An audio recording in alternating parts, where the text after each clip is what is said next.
नाशिकच्या दिंडोरी तालुक्यामध्ये एक अत्यंत धक्कादायक प्रकार उघडकीस आलेला आहे।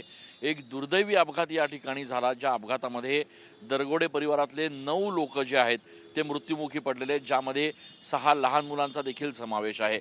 हे सगळे परिवारातल्या नातेसंबंधातले लोक आहेत जे या ठिकाणी जिल्हा शासकीय रुग्णालयात आलेले आहेत।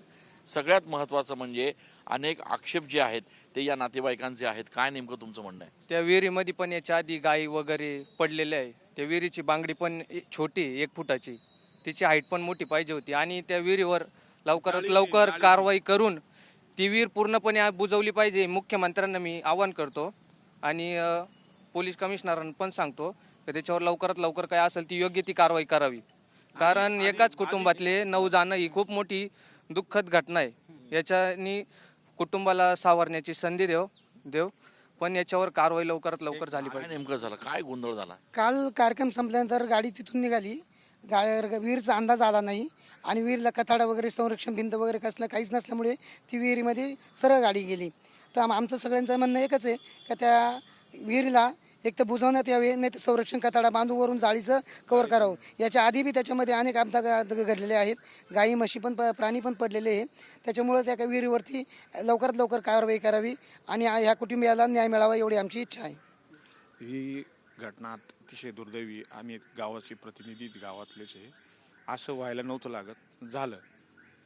पण मग इथून पुढं कुठलीही घटना घडू नये असं आमचं म्हणणं आहे। त्याच्यामुळे त्यांनी सरकारने विचार करावा याच्यावर। पण ही विहीर जी आहे ती यापूर्वीच जर तिला कठडे असते तर हा दुर्दैवी अपघात वाचला असता। स्थानिकांच्या माहितीनुसार जर तिथं वारंवार अपघात होत असतील तर प्रशासनाने पूर्वीच तिच्यावरती कारवाई करणे गरजेचं होतं। आज हे 9 निष्पाप जीव गेले नसते आणि आज जे निष्पाप जर गेलेले त्याला तेवढं जबाबदार सरकारी यंत्रणा पण आहे। स्थानिक जे असेल त्यांनी याच्यावरती वेळीत लक्ष दिलं असतं, आज आमच्या कुटुंबातले 9 जण सुरक्षित असते।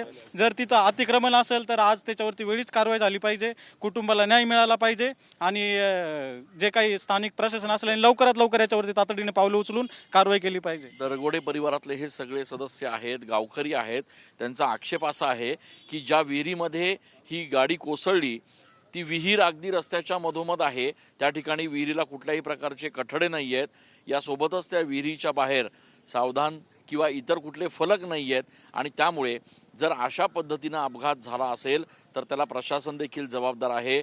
विहिरीचे मालक असतील किंवा तिथले गावकरी असतील यांनी सातत्यानं खरं तर मागणी करून सुद्धा या ठिकाणी विहिरीला कठडा बांधण्यात का नव्हता आला, त्या ठिकाणी सुरक्षा फलकाचा कुठलेही चिन्ह का बरं नव्हते, असा प्रश्न देखील आता या निमित्तानं उपस्थित होतोय।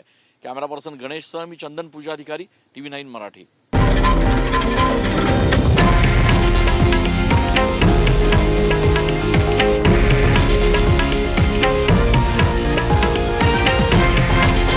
हे आहे देशातील नंबर 1 न्यूज नेटवर्क आणि आपण पाहत आहात TV9 मराठी, एकमेव।